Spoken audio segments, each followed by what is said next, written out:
ప్రణతి television వీక్షకులందరికీ నమస్కారములు.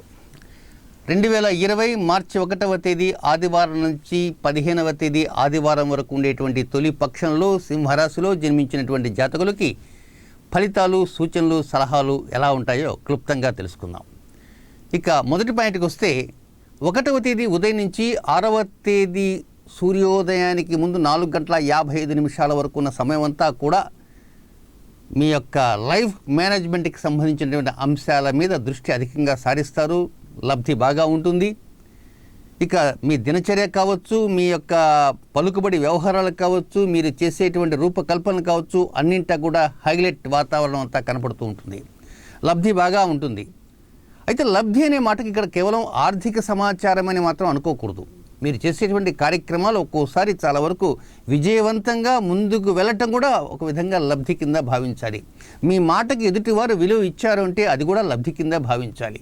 ఏదేమైనా 2, 3, 4, 5 ఈ 4 రోజులు కూడా పరిపూర్ణంగా లబ్ధి పొందడానికి అవకాశాలని అంది వస్తాయని చెప్పడంలో సందేహం ఎంత మాత్రమూ లేనేలేదు. నెక్స్ట్ రెండవ పాయింట్ ఏమిటంటే 6వ తేదీ ఉదయం 4:55 దగ్గర నుంచి 8వ తేదీ ఉదయం 6:52 వరకు ఉన్న సమయం అంతా కొంచెం ఖర్చుతో కూడుకున్నటువంటిది. ఖర్చు అంటే ఒక్కోసారి వెనకాడకూడదు అనేటువంటి నిర్ణయాన్ని కూడా వచ్చేస్తారు. అయితే వెనకాడకూడదు అనుకుంటారు కానీ ఒక్కోసారి ఆ ఖర్చు తలకు మించిన భారం అయ్యేటువంటి అవకాశాలు కూడా ఉంటాయి. ఒక్కోసారి దగ్గర సొమ్ము లేని కారణంగా అప్పు తేవలసి వస్తుంది. అప్పు దొరక్కపోతే అప్పుడు ఒక టెన్షన్ ప్రారంభమవుతుంది. ఏదైనా కొంతవరకు ఖర్చును తగ్గించుకోవడానికి ప్రయత్నం చేయండి. అలాగే 1కి 4 కార్యక్రమాలు ఒకేసారి చేయాలనేటువంటి కృతనిశ్చయంతో కూడా ఉండవద్దు. 1 by 1 స్టెప్ బై స్టెప్ మాత్రమే అడుగులు వేయడానికి ప్రయత్నం చేయండి. సమయం వృధా అయ్యేటువంటి అవకాశాలు ఉన్నాయి. డబ్బు కూడా కొంచెం వృధా అయ్యేటువంటి అవకాశాలు ఉన్నాయి. శారీరక శ్రమ కూడా ఎక్కువగా చేయాల్సిన అవసరం ఉందని కూడా గుర్తుంచుకోవాలి. కానీ ఒక్కోసారి కించిత్ బాధ అనేది అనిపిస్తుంటుంది. ఆ బాధని కొంచెం ఇతరులకు కనపడకుండా, ముఖ్యంగా 7వ తేదీ కొంచెం బాధ ఎక్కువగా ఉంటుంది. ఆ బాధ ఎందుకు ఉంది అనేది నేను ప్రత్యేకంగా ఇప్పుడు చెప్పలేను. కానీ కొంతవరకు ఏంటంటే మీరు ఉన్నటువంటి ఆ బాధని బయట వ్యక్తులు ఎక్కడా కూడా పసిగట్టకుండా తగిన జాగ్రత్తలు తీసుకోవడానికి ప్రయత్నం అంటూ చేయండి. నెక్స్ట్ 3వ పాయింట్కి వస్తే 8వ తేదీ ఉదయం 6:52 ప్రారంభమై 10వ తేదీ ఉదయం 6:22 ఉన్నటువంటి సమయం అంతా కూడా చట్టాపట్టాలు వేసుకొని ఎక్కడికైనా వెళ్ళిపోదాం, హ్యాపీగా తిరిగేసి వద్దాం, ఆనంద డోలికలతో మునిగి తేలుదాం, మానసికంగా ఆనందం పొందాం, శారీరకంగా సుఖాన్ని అనుభవిద్దాం అనేటువంటి ఆలోచనతో 8, 9, 2 రోజులు కూడా చాలా ఊబిళ్ళూరుతుంటారు. దానికి తగినట్టుగానే మీకు అనుకూలతలు కూడా కలిగి ఉంటాయి. కొంచెం డబ్బులు ఖర్చు అయినా కూడా దూర ప్రాంతాలకు వెళ్దాం, ఏదో అటు ఇటు హ్యాపీగా ఎంజాయ్ చేసి వద్దాం అనేటువంటి ఆలోచనకు వస్తారు. మీ ఆలోచనకి తగినట్లుగా ఫలితాలు కూడా ఉంటాయి అనటంలో సందేహం లేదు. తర్వాత పాయింట్ వచ్చేసి 10వ తేదీ ఉదయం 6:22 దగ్గర నుంచి 12వ తేదీ ఉదయం 5:35 వరకు ఉన్నటువంటి సమయం అంతా ప్రతి మాట జాగ్రత్తగా మాట్లాడాలనుకుంటారు కానీ ఎక్కడో పొరపాటు జరిగిపోతుంది. సారీ అండి అని పలుమార్లు చెప్పాల్సిన అవకాశం కూడా ఉంటుంది. ఒక్కోసారి మీరు తప్పు చేయలేకపోయినప్పటికి కూడా ఎదుటి వారి దృష్టిలో కొంతవరకు మీరు తప్పు చేసినట్లుగా వారు భావించిన కారణంగా మీది ఒప్పు, వారి తప్పు. కానీ అక్కడ రాజీ పడాలా, కానీ రాజీ పడతారు కూడా. రాజీ పడదు, పోనీయండి సారీ చెప్తాను ఎందుకు అనేసి ఏదో ప్రకారంగా సారీ చెప్పడం. ఒక సారీ కాదు, కొన్ని సందర్భాల్లో సంజాయిషీలు కూడా ఇవ్వాల్సిన అవసరం ఉంటుంది పై అధికారులకి. కొంచెం జాగ్రత్తగా కొంచెం ఆలోచన చేయండి.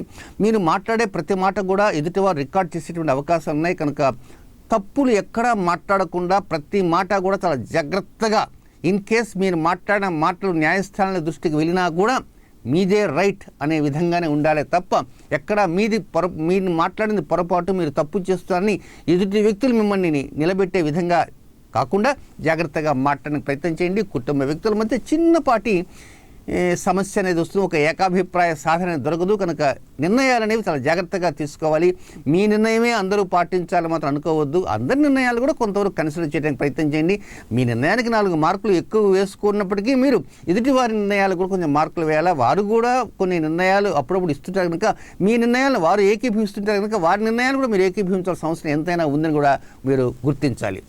నెక్స్ట్ 12వ తేదీ ఉదయం 5:35 దగ్గర నుంచి 14వ తేదీ ఉదయం వరకు ఉన్నటువంటి సమయం అంతా కూడా సోదర సమన్వయం బాగుంటుంది, సోదర సంఘీభావం, అనుకూలతలు, చక్కగా మంచి స్థితిగతులతో ముందుకు వెళ్ళటానికి కుటుంబ సమేతంగా తీర్థయాత్రకు కానీ ఎక్స్కర్షన్ కానీ వెళ్ళటానికి ప్రయత్నాలు చేస్తారు.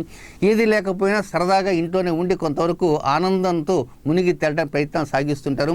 శుభకార్య సంబంధమైనటువంటి అంశాల మీద అధికంగా దృష్టి ఉంచుతారు. ఏదైనా ఒక మంచి శుభకార్య సంబంధ బాధ్యతను తీసుకుందాము అనేటువంటి ఆలోచనతో కూడా ఉంటారు. దీంతోపాటు దైవ సన్నిధానంలో కొంత సమయం కేటాయించడానికి కూడా మీరు కుతూహలపడుతుంటారు. నెక్స్ట్ చివరిగా ఉన్నటువంటి పాయింట్ ఏంటంటే 14వ తేదీ ఉదయం దగ్గర నుంచి 15వ తేదీ అర్ధరాత్రి వరకు ఉన్నటువంటి ఈ సమయం అంతా కూడా ఆరోగ్యానికి సంబంధించింది, వ్యాపారానికి సంబంధించింది, వృత్తికి సంబంధించింది, వాహనానికి సంబంధించింది. కనుక మీకున్నటువంటి వాహనంలో ఏదైనా చిన్న మరమ్మత్తు వచ్చిందనుకోండి, అదేం చేస్తుందిలే నిదానంగా చూపించవచ్చని కాలయాపన చేయకండి. అలాగే ప్రమోషన్ కోసం ప్రతిపించేవారు చిన్నపాటి సమస్యను ఎదుర్కొనవలసిన అవసరం ఉంది. వాస్తవంగా ప్రమోషన్ కావాలంటే మీ దగ్గర ఎక్కడ రిమార్కులు ఏమీ లేకుండా ఉండాల్సిన అవసరం ఉంది. కానీ మీ యొక్క ప్రోగ్రెస్ రిపోర్ట్ చూస్తే ఎక్కడో కొన్ని తప్పులు అనేవి స్పష్టంగా బయటికి కనబడుతూ ఉంటాయి. కనుక పైకి కనబడేటువంటి ఆ తప్పులను కప్పిపుచ్చుకోవటానికి ఎలాంటి ప్రయత్నాలు చేయాలో అనేది 14-15 తేదీల్లో ప్రయత్నం చేయండి. సపోజ్ ప్రమోషన్ కోసం కాకుండా మామూలుగానే జనరల్గా ఉన్నటువంటి వ్యక్తులు అయినప్పటికీ కూడా మీ యొక్క స్థితిగతులలో, వ్యాపార అంశాల్లో కావచ్చు, ఉద్యోగ విషయాల్లో కావచ్చు, మీ కెరీర్ డెవలప్మెంట్లో కావచ్చు, మీకు తెలియకుండానే గతంలో జరిగినటువంటి కొన్ని తప్పుల యొక్క రిమార్క్స్ అలాగే ఉంటాయి, అలాగే పెండింగ్లో ఉంటాయి. కనుక అవి ఎక్కడెక్కడ ఉన్నాయి ఏమిటి అనేది గమనించి వాటిపైన ఒక సరైనటువంటి నిర్ణయం తీసుకుంటూ ఇకపైన అలాంటి లోపాలు జరగకుండా ప్రతినిత్యం దాని గురించి ఆలోచన చేసుకుంటూ ముందుకు పోవాల్సిన అవసరం ఉందని గమనించండి. నమస్కారం.